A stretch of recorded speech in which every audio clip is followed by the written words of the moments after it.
welcome to Unveiling with Sakonja. Today I am joined by Shaunell Kennard, better known as Miss Conceited. She is a business mogul, an actress, an influencer, just an all-around smart lady.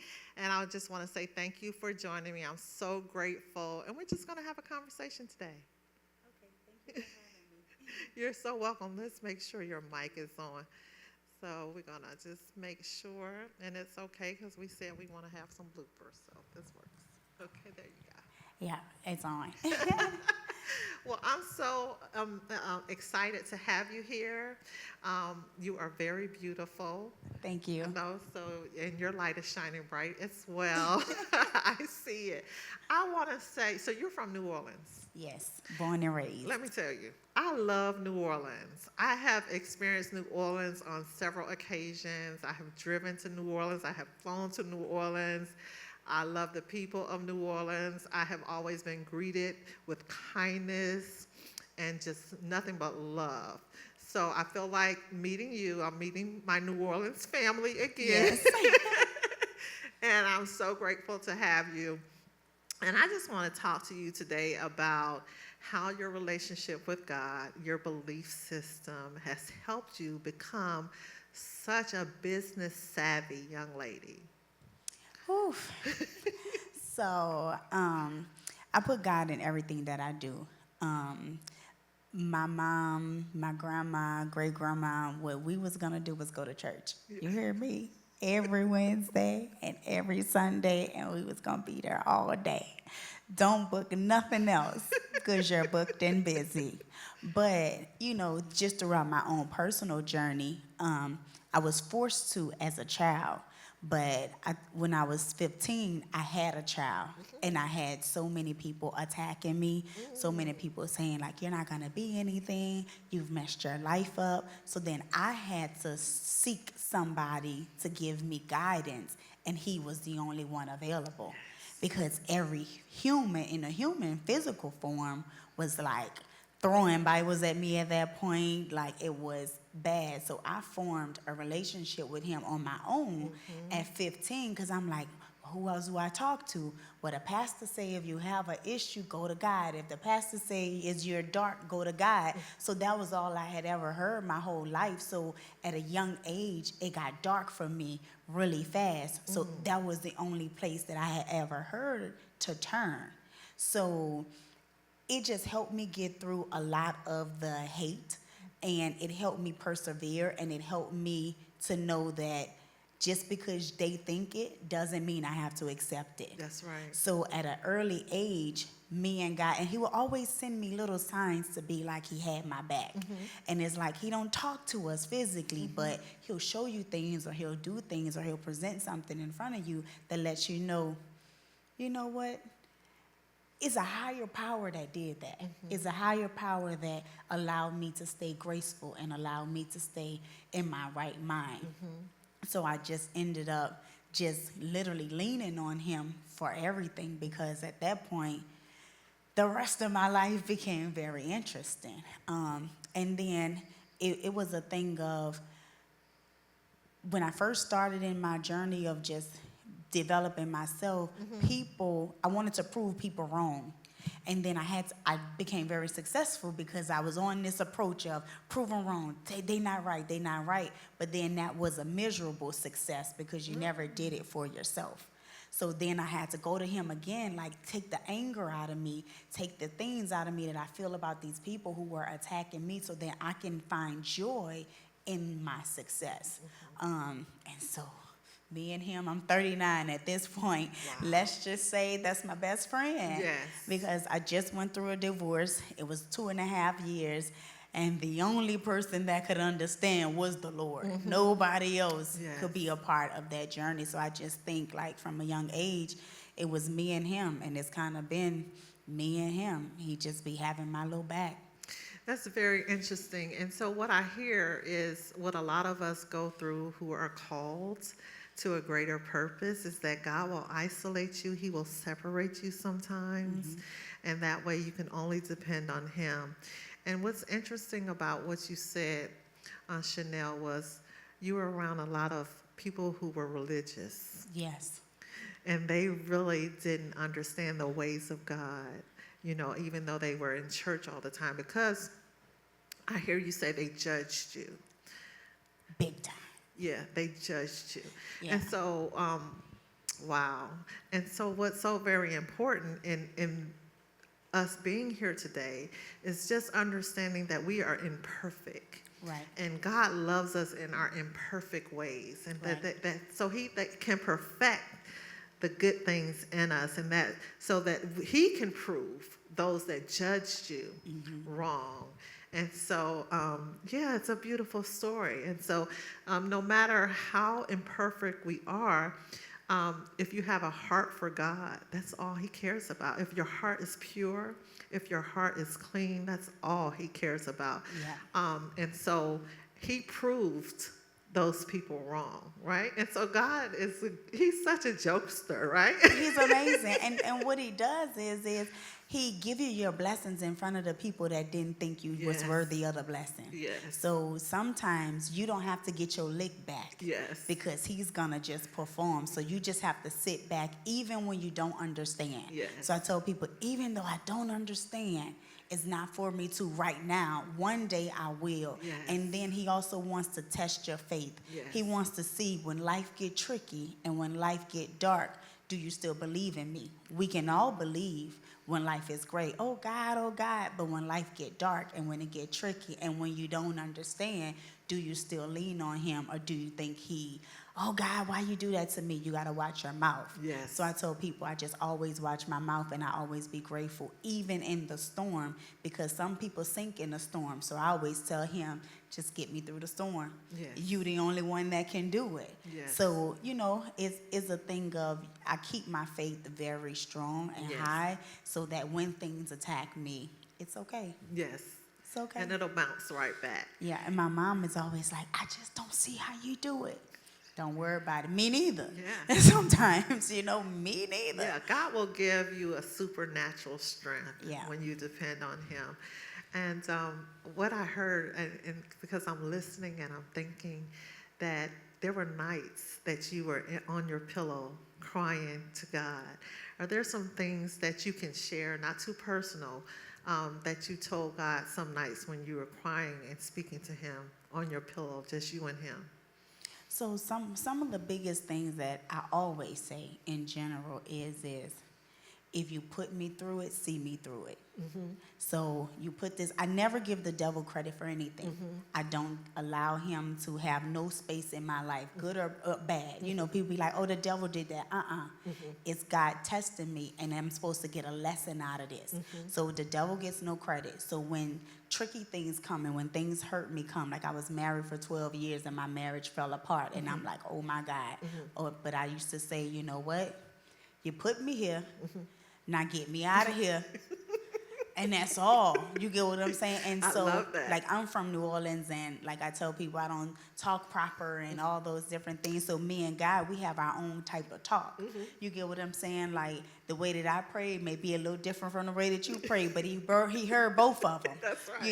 And I probably do it more than you. He speaks many languages. He speaks many languages, and you have to build your own relationship up with him. So I call him Big Dog. Be like, look now, Big Dog. You see what's happening out here. What's up? I love it. Now, today was a rough day. Come on now. I need more armor for tomorrow. I love that. Because I ran out today. I love that. And so instead of getting into a depression or digging into a hole that you can't get yourself out of, I look up like, look, Big Dog, you saw what happened today. You saw me cuss that lady out. You know I wasn't supposed to cuss that lady out. Why did you send her to pick with me? Give me some more armor. Yeah. I need a thicker coat. Oh, I love that. And so for me, it's me and his relationship. Yes. And it's not nobody else involved. That's right. And so we do our thing and y'all do y'all thing and everybody think is okay. But for me, it's always see me out of this, sir. Come on now. Right. And then I share, I'm a big sharer. and I'm really transparent, especially on social media, about different things because I'm successful in my businesses, but I've always had something happen in them too. And people like to show you, well, I have this car, I have these fancy things, but this also happened, and then people want to be able to relate to you. So you have to sometimes be a little vulnerable and be more transparent so that somebody that's watching, you don't know who, but you'll help them as well. Yes. And so I always tell people I'm transparent, I'm vulnerable in certain situations because I always want God to know that he can use me. I always want him to know you can keep blessing me because then I'm going to give that blessing to somebody else, or the story will be shared. So if it's a lady in a corner crying because she was married 12 years or 20 years, she know that she can see the other side and find joy through the process. So every dark thing that I go through, I share it. And it's always a woman that's like, I can't believe you told us, or you helped me get out of the bed today because I've been in the bed. We not doing that. Even if it hurt, though. That's right. Because God sometimes put pain on you so he can give you bigger blessings. Because what people don't realize is if he don't put you through nothing, he ain't taking you nowhere. That's right. So put me through it. Just give me what I need to get through it. Now, don't put me through it and leave me hanging. Right. He have a lot of children. So there's a lot of us that he have to watch out for. And sometimes he may take a little longer That's right. to show up because he's a little busy with his other child. Yeah. But look, come on. I'm waiting at the door for Yes. what I need so Yes. that I can keep going. Yes. So I always tell people, I know I'm going to go through things because I'm supposed to. Yes. And I enjoy the process now of going through things. When I was younger, it was like, why they messing with me? Now, as an adult, baby, come on, because who else are going to give it to? That's right. Who That's el- right. I'm up for the challenge now because I know that, and the way that I process it is going to help change somebody's life. Incredible. Well, I am listening at you, and I hear someone that's persistent. I hear someone that's resilient. I hear someone that has courage like Esther. I hear that you are bold, and I love that boldness. Where did that boldness come from? I've been that way my whole life, my mom said. She was just like, when you put your brain in something, she said at 2 years old, it's the funniest story that she tell every single person that meets her. She be like, at 2 years old, I told her she couldn't get no juice. She stood at that refrigerator. She opened it and said, you're going to give me this juice up out of here, and I'm not leaving before you give me this juice. And she said I was finding every concoction to get in the refrigerator. She had to close it on me and close it on me and close it. And she said, I didn't cry. I just looked at her and said, you're going to give me this juice. And she said what she knew was when people closed doors on me, I was going to beat them back open. I love so that. she always tell people that's that one child that it didn't matter the no she got. She figured out a way to get her yes. Wow.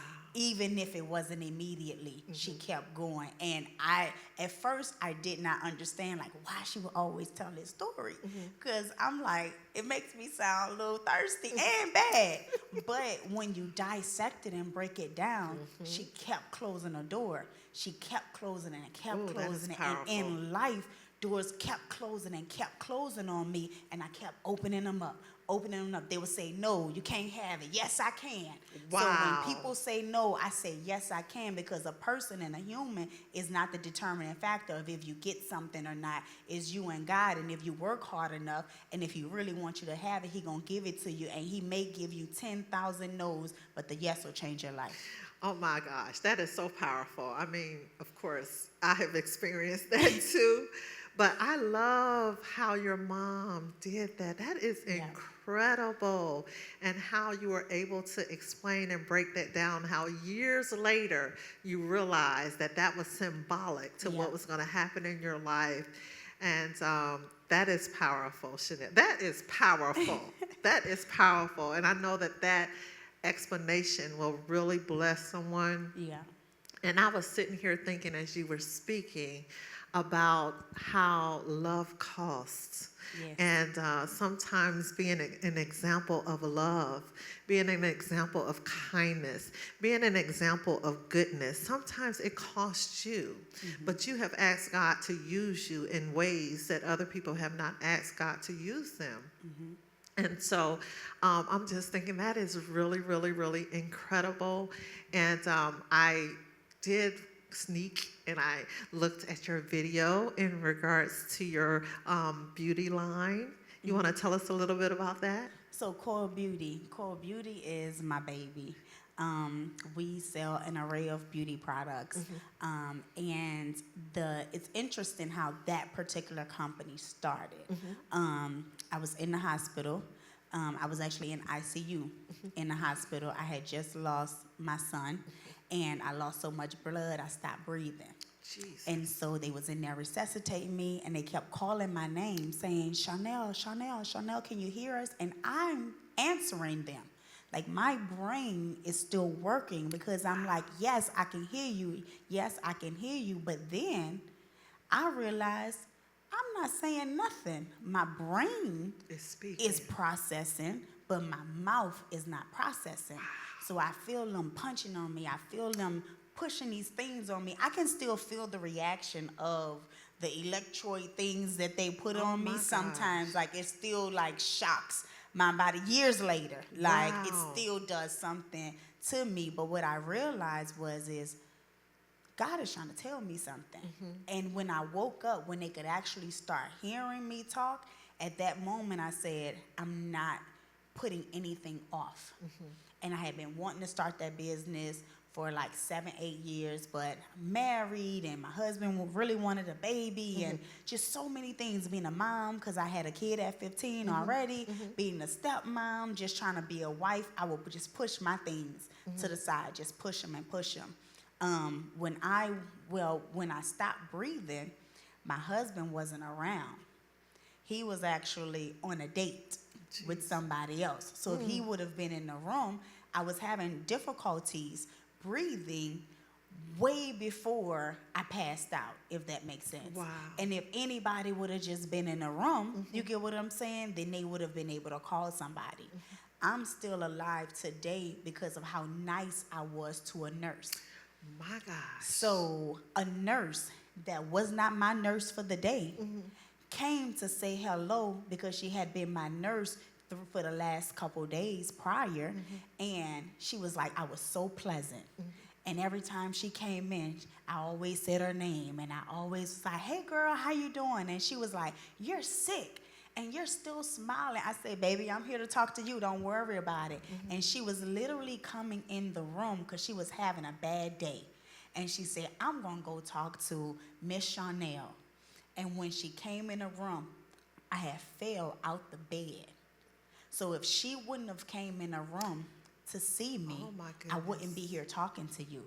And it was only because I was nice to her, and I was having a difficult time, and she was like, how are you happy? Like, how are you okay? Because I was still doing business meetings. I was still on the prayer line, honey. I'm in ICU, taped up straight. And she was like, you are still acting. I said, because as long as I have breath in my body, I'm going to be grateful. Because somebody didn't wake up. Somebody didn't get this. Somebody's leg getting cut off. So we have to remember that our eyesight is a blessing.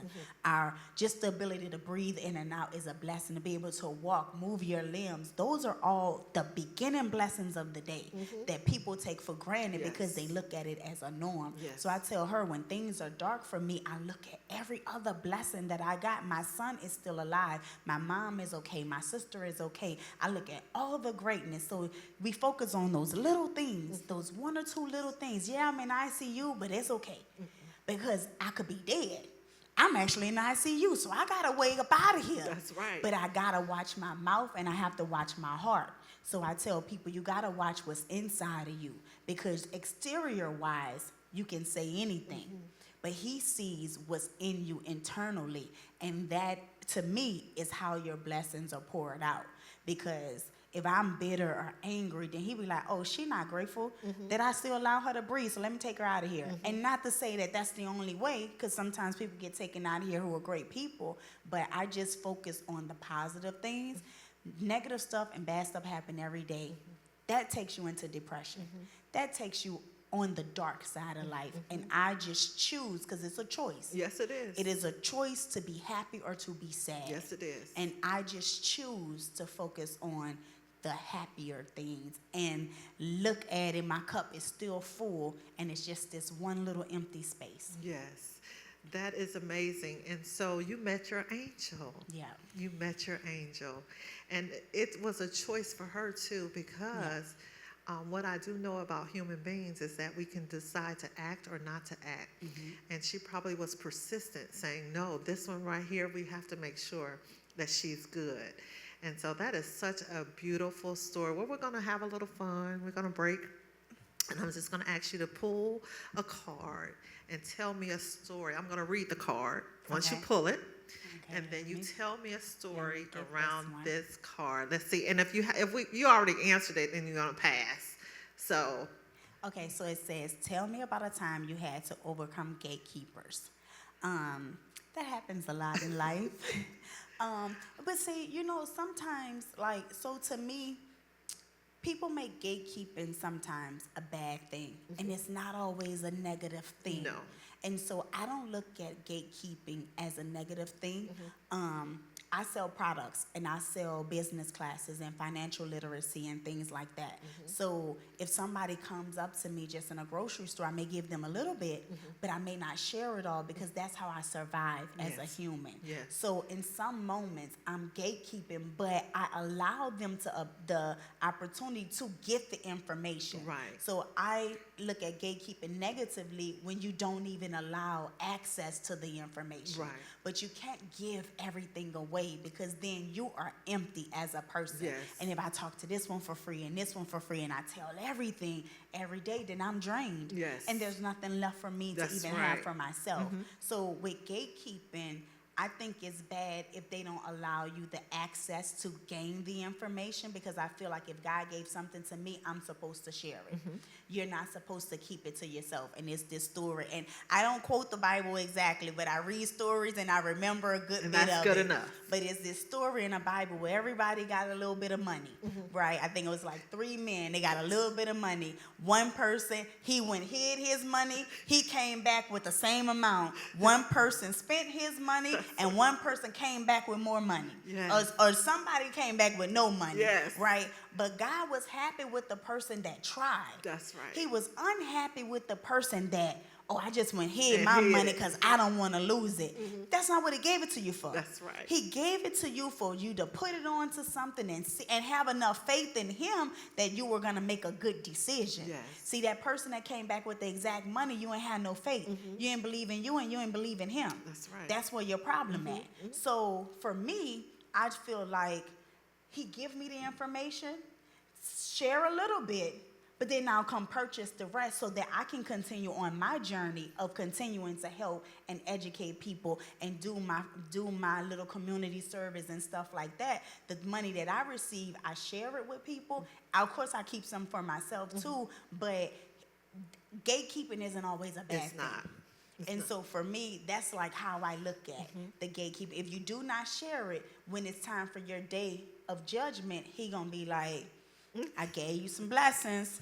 And you wouldn't share and you ain't do right because with there it. are some people who will not share at all, right? Because they have a spirit of greed. But you don't want to play Jesus and give all of your blessings away either, right? So you have to learn how to balance. It's a balancing act, right? And you have to understand that giving stuff away all the time does not help a person, right? No. You have to teach a woman, a man how to fish, right? Correct. So very important. So I definitely understand, and I like the two analogies of the good side of it and the bad side of it. So I think that really is going to help somebody today. Let's pick another card. Okay, let's see. Let's see what this say. Please share your testimony. I think we just did a little bit of that, so we're gonna pick another one. Pass.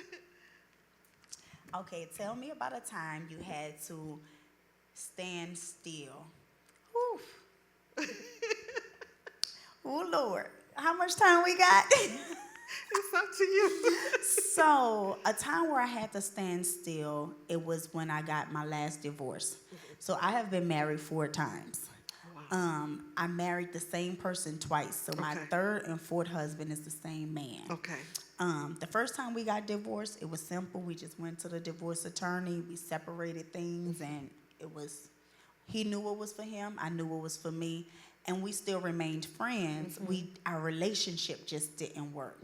But because we remained friends, we was like, you know what? Let's try this thing again. We got married like 2 years later. And then it was worse than it was before. So we got a divorce quick. Well, we filed the paperwork within 8 months of us being married. In that time, I had to stand still because my ex-attorney wanted me to pay spousal support, Wow. wanted me to give him half of the money in my bank accounts, wanted me to pay all of his bills and wow. mine, wanted just an enormous amount of crazy stuff from me, was trying to take all of my companies away. So in that moment, I had to stop.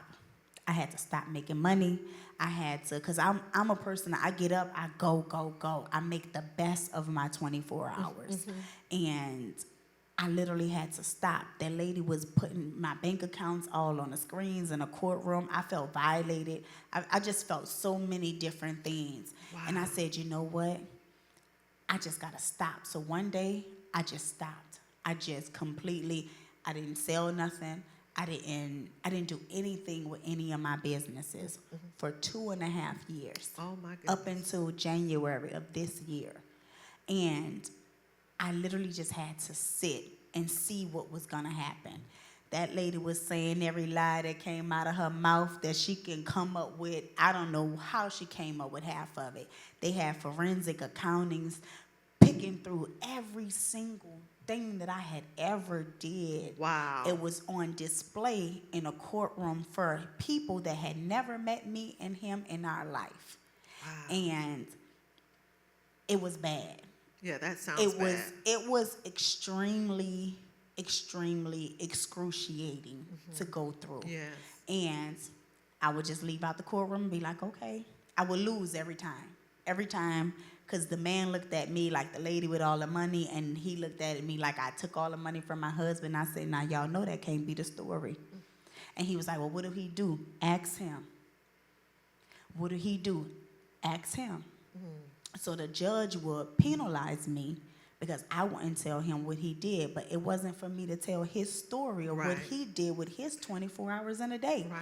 You wasn't going to get me in a courtroom with a court reporter saying it out loud. Yes. And the judge said, do you know what he do? Yes, sir, I do, because I'm not going to sit here and lie to you. Why won't you tell us? Because it's not my story to tell. But every time I told him that, the judge thought I was being, like, defiant. He thought I was trying to, excuse my French, be a bitch. And I wasn't. But it was not for me to, my husband didn't have the best profession in the world. So it wasn't for me to blast his profession all over a courtroom, even though I was under attack. And I felt in that moment that God wanted to see my performance under attack. If I'm going to keep my head up, if I'm going to still be strong in this attack. Yes. The attack lasts 2.5 years. Wow. And people was like, why don't you bash him? Everybody I knew, why don't you can take him out? The information you know, I said, that's the reason I don't take him out. Because I can take him out. So when you have all the information to do something that would negatively affect him, his children, his mom, dad, everybody, you do not use that information. In my opinion, you don't use it. No, I believe because that. we had 12 years and it wasn't all bad. That's right. It ended bad, but it was a hell of a ride. Yes. And so it's not for me, because we have this short moment of time where we don't see eye to eye, that I have to then try to put you under the bus. Even though they were putting me under the bus, so people thought it was justifiable that I could then attack back. I say, baby, God gonna fix this. I'm not worried. I used to tell people every day, it's gonna be fixed. Watch it. Last November 20th, went to divorce court. The judge gave my husband half of my properties that he didn't even own, a certain dollar amount in money, like didn't make him pay me none of the money for the years, because for all those years I had been paying all the bills. He didn't pay none of the bills, didn't give me none of my money back.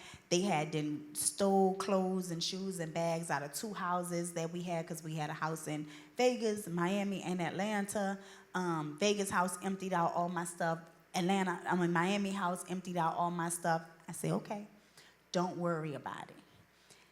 At the end, my husband got on the stand and said, I don't want her stuff. I love it. I don't own those things. Those things are for her. Even though he said that, the judge still gave it to him. He said, I don't want them. For 2.5 years, he fought for them. And then at the last hour, he said, you know what? I don't want her stuff. Those things are really not mine. Those things are for her. The judge say, I'm giving it to you. My ex-attorney said, no, he wanted, let me have a minute with my client. I don't know what's going on here. I didn't have to say a word. Wow. She came back in her closing arguments. My client does want them, whatever. The judge said, this is what he's going to get. After that, my husband signed a different decree that says, I don't want those things. I love that. That is beautiful. I didn't have to say a word. I gave him half of the money that the judge said. He got 1 of the properties out of 5, but he knew they didn't belong to him. I have over $1 million worth of jewelry. He didn't get 1 piece. And he could have taken a lot of stuff from me. Yes, he could have. But I think because I stayed still and I never attacked back, he was overwhelmed with, I'm doing wrong by this lady. And she still ain't doing wrong by me. And guess what? We signed the papers at his barbershop with no attorneys or nothing. I had a notary just pull up, signed it. When we brought it back to the judge, somebody that works at the courtroom was like, the judge was wondering why your husband signed that. He gave him so much stuff, and he didn't sign what he gave him. He signed something completely different. I said, baby, ain't nobody but God. All I did was I had to be quiet and stand still. And he worked it all out. And there's nothing but great things that have happened since that day, just positivity, just amazing things for my businesses and stuff like that. And I didn't have to say a word, and I didn't have to fight back. Wow, that's incredible. As you're telling the story, I hear in my spirit, fret not thyself because of evildoers, for soon they shall be cut down. And so, but what I love about your ex-husband is he watched you go through that whole drama, right? And he saw that you did not divulge his secrets. Yeah. You stayed in integrity. You stayed in your values and your morals that you had told him you had. Yeah. I know you told him Yeah. and you showed him, but at that point he really said, wow, this is an incredible woman. Yeah. And so someone touched his heart, the Lord, an angel. It was only the Lord, baby. Touched his heart. It wasn't nobody but the Lord, let me tell you. All the angels in the world couldn't touch that thing, all right? It was just one human. So but the Lord touched his heart. And at the end, he was like, you are still the best woman I've ever met. wow.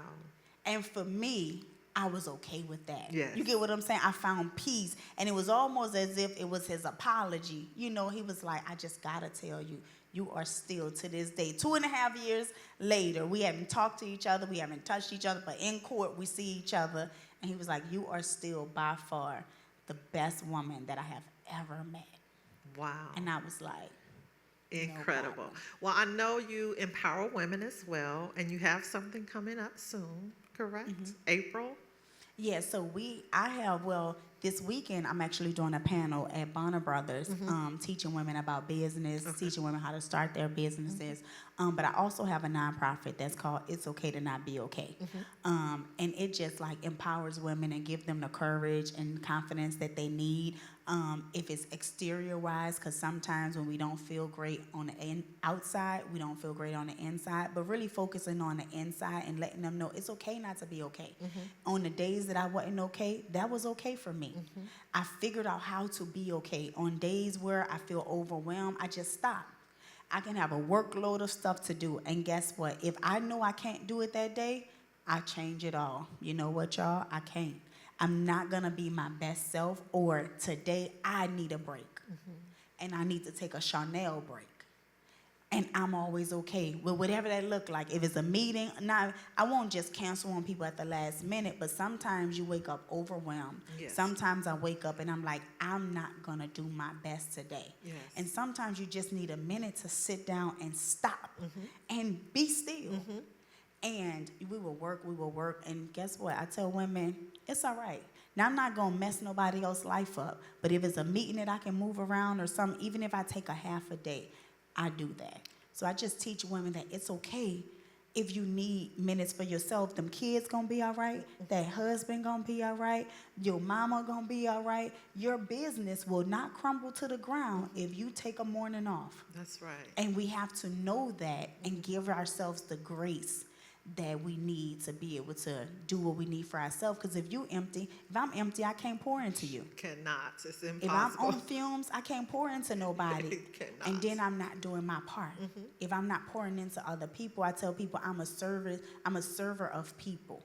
And God put that in me. I serve other people. I If love it's that. mentally, if it's me trying to help you physically, I encourage people to go to the gym, like all different things. But I am put on the planet to help serve other people.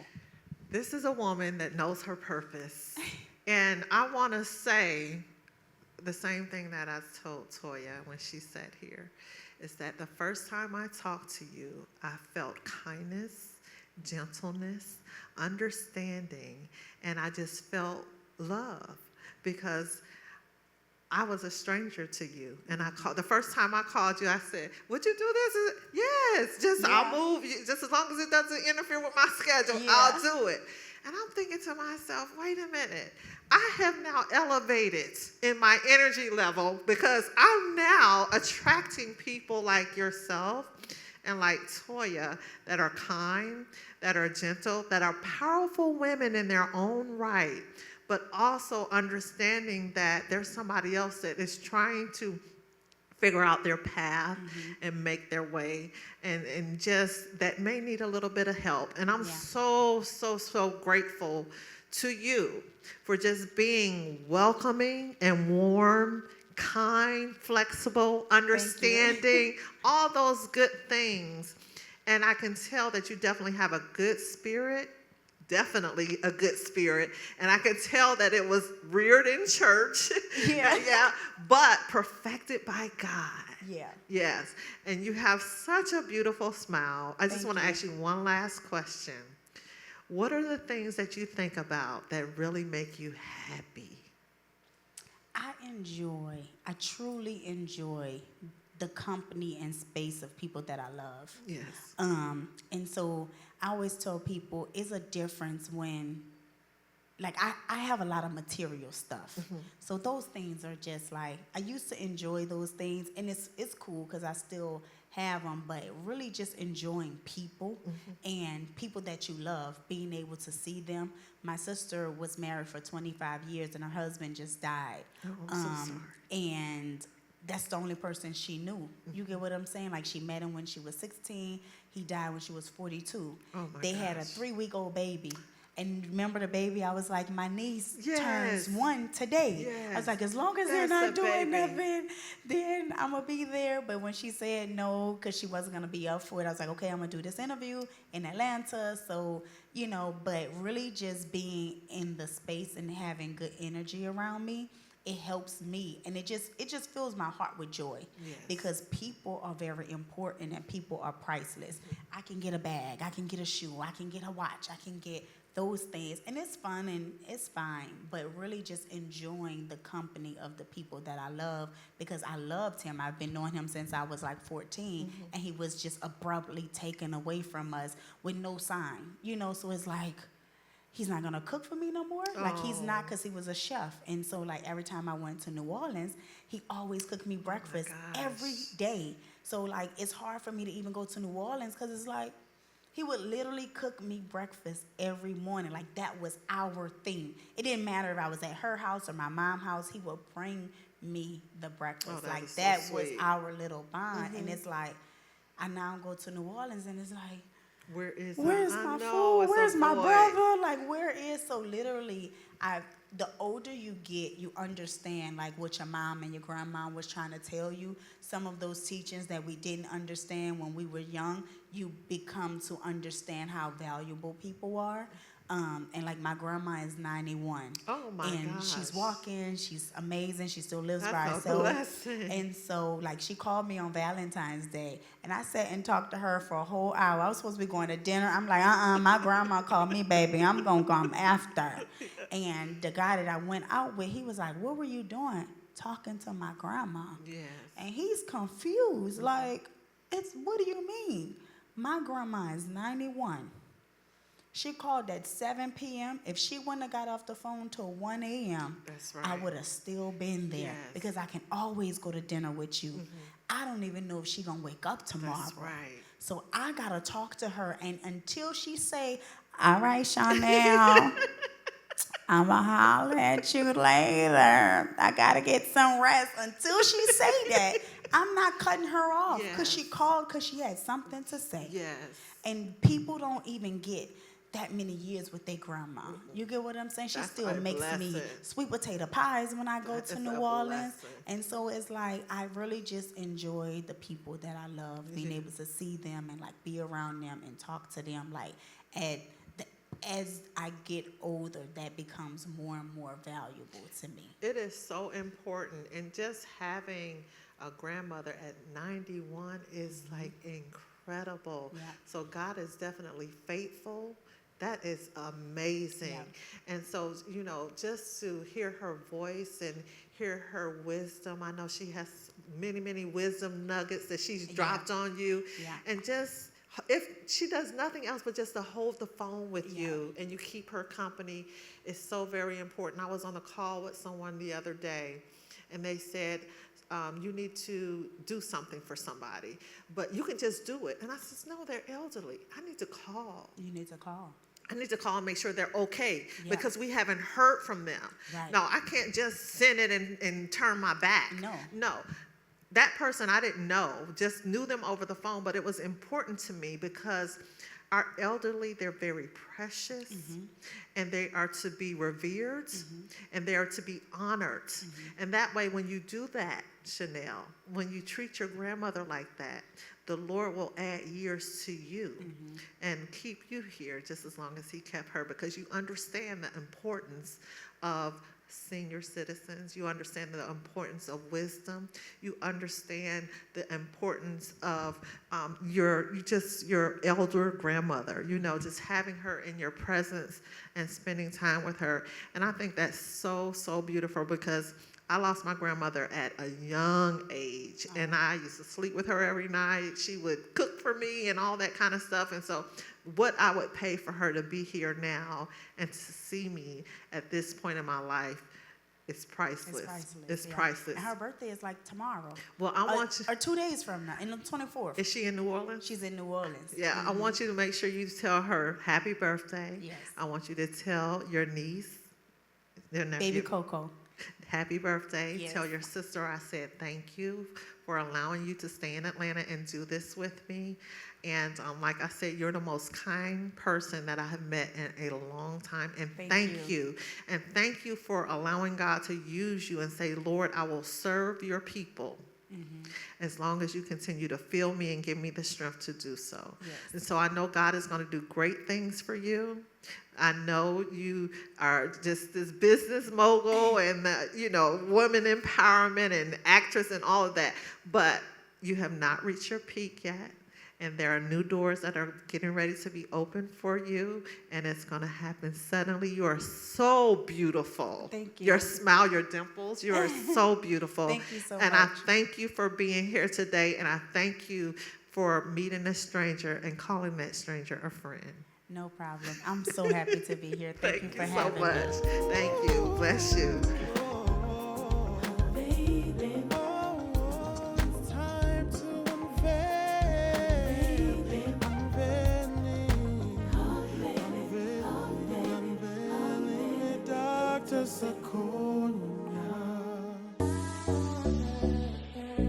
Great afternoon, everybody. My name is Eddie Lemon. Welcome to the newly open Get This Work studio here in Snellville, Georgia. When you get an opportunity, we would love for you to come by. We offer a wide variety of group fitness, boot camps, Pilates, kickboxing, chair dancing, floor dancing. We have a wide variety of great instructors that would love to get you in shape. When you get an opportunity, check out the website, www.getthiswork.com. I guarantee you will get you where you want to be. Get this work.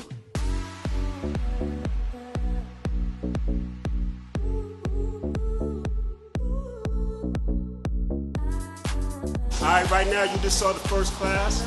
I know you saw all the action. Everybody was happy getting their groove on. Come on out, come on down to Snellville, Get This Work studio. Get your work on.